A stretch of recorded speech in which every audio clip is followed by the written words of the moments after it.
It was so crazy. I got shot right here type, and I was only out the hospital for 4 days when I got shot in OBlock. Like when in OBlock, I was only out the hospital 4 days. Like that was really like my first day being outside for real, for real. Like I was outside early morning type, and one of my homies like, mama asked me for like change for $20 type.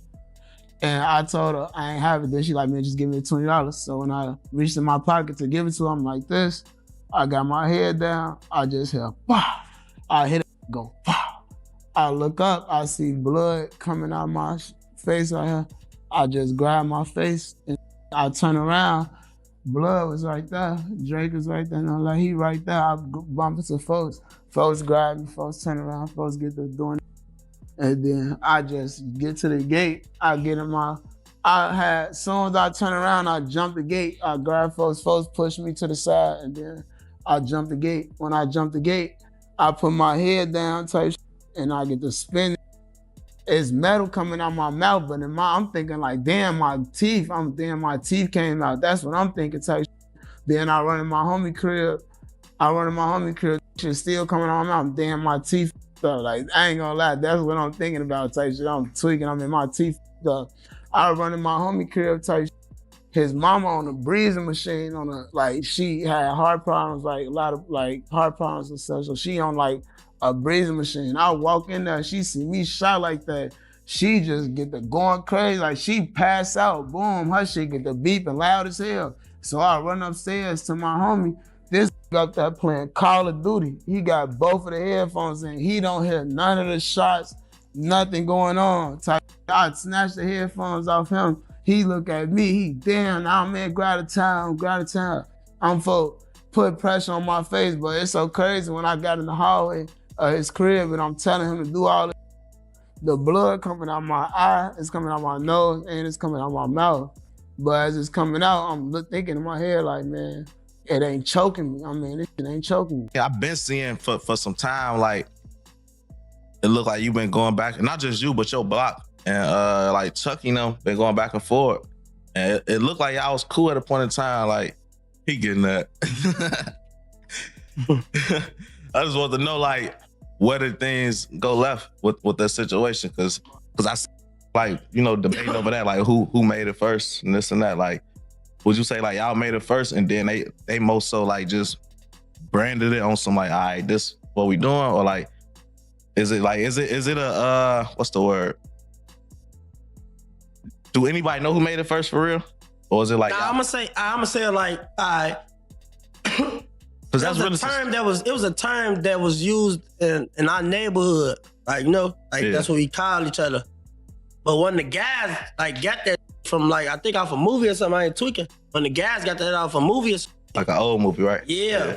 And we was just calling each other that. And around that time, they was around us. So, it's like you around somebody, like y'all pick up lingo like that, Yeah. So it was like that. But I feel like, I'm gonna say more so like, they made more like popular because the way they use like they use it with everything, like literally.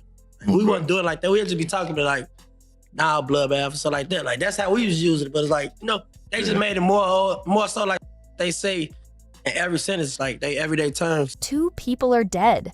A rap career is exploding. And somewhere in between those 2 facts is a beef that most people still don't fully understand. This isn't your typical internet rap drama.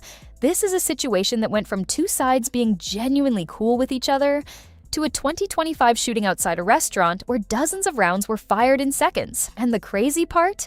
You can trace almost every step of how it got there.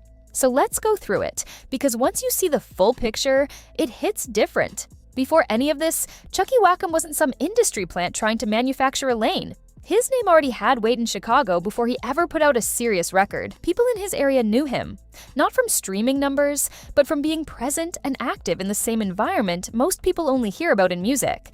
When he did start recording, it wasn't some calculated rollout. He dropped a track casually, barely pushed it, and it started climbing on its own. Views stacked up. People started sharing it outside his circle. And just like that, he went from local recognition to being part of the actual drill conversation. That kind of organic rise matters, because it means his credibility wasn't built on hype. It was already there before the cameras came on. And right around the time his momentum was building, he also caught the attention of Lil Durk. When someone at that level puts eyes on you, it changes things fast. It signals to the industry and the streets at the same time that you're worth watching. From that point, everything around Chucky started moving quicker. More recognition, bigger reach, more pressure. But here's the thing nobody talks about enough.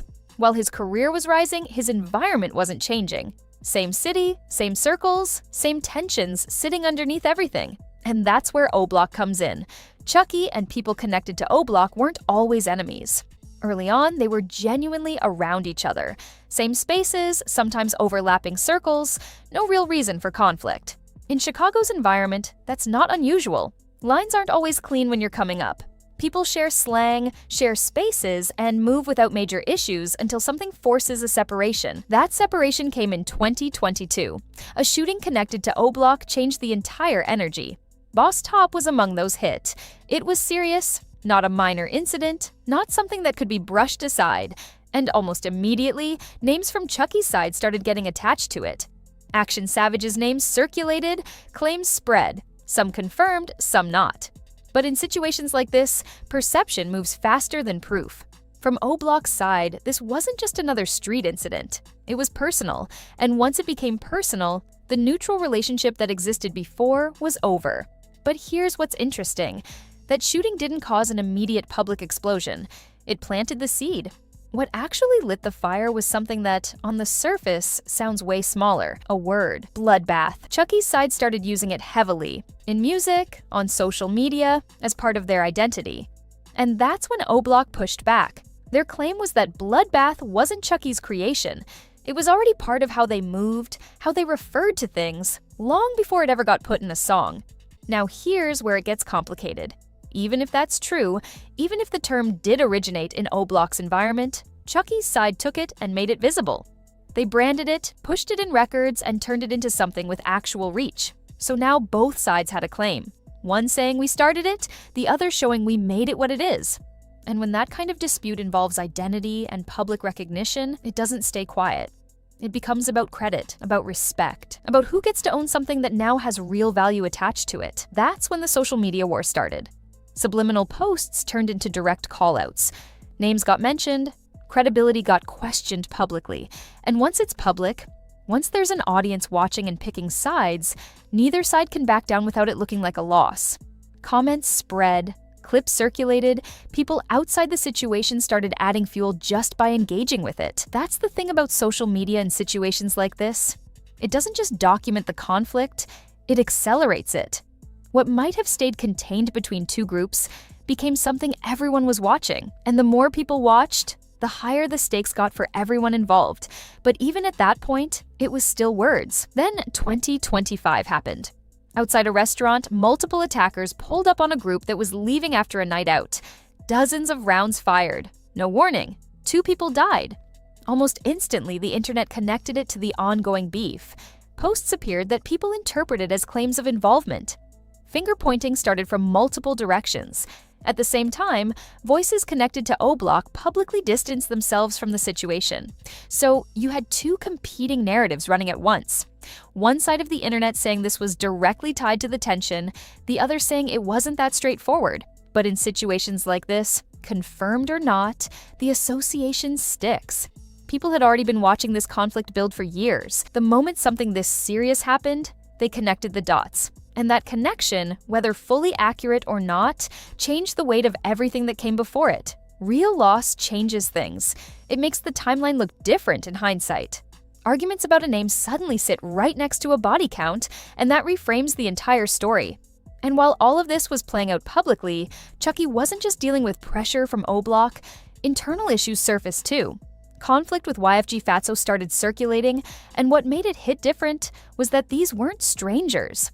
There were shared connections, overlapping relationships. When something goes wrong between people who were already close, it tends to get personal faster than beef with an outside group. According to what spread online, comments were made about someone close to Fatso, the kind of thing that crosses a line and doesn't get forgotten.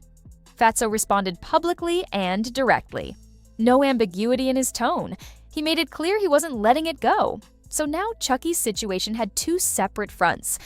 sustain tension with OBlock on one side, and an internal rift on the other.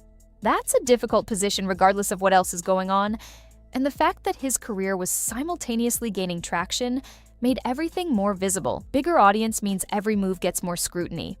More followers watching means every post, every response, every silence carries more weight than it would have before. That's the reality of rising in this space, while conflict is still active around you. The people who get out clean are usually the ones who either separate from the environment early or resolve things before they stack up. What makes Chucky's situation different is that neither happened. The issues didn't get resolved. They layered 2022 shooting, name dispute, social media war, a deadly incident in 2025, and internal problems all sitting on top of each other. Each one made the next one hit harder, and right now, that's where things stand. The career is still moving, the tension hasn't cooled, and enough has already happened that this isn't something that quietly fades. The real question isn't whether things will escalate, it's whether anyone involved actually steps back before something forces them to. Because based on how every step of this has played out so far, that decision hasn't been made yet. And that's the full story. What started as two sides being around each other turned into a shooting, a name dispute, a social media war, and real lives lost. All of it stacking up, none of it getting resolved. Chucky's career is still moving. The tension is still there, and in situations like this, where success and conflict are running at the same time, something usually gives eventually. The question is what? If you want to stay updated on how this develops, make sure you're subscribed, because this story isn't over, and when something new drops, I'll be covering it. If this video gave you the full picture, drop a like. It genuinely helps this channel reach people who are actually into this kind of content. And if there's another beef or situation you want me to break down next, put it in the comments. I'll see you in the next one.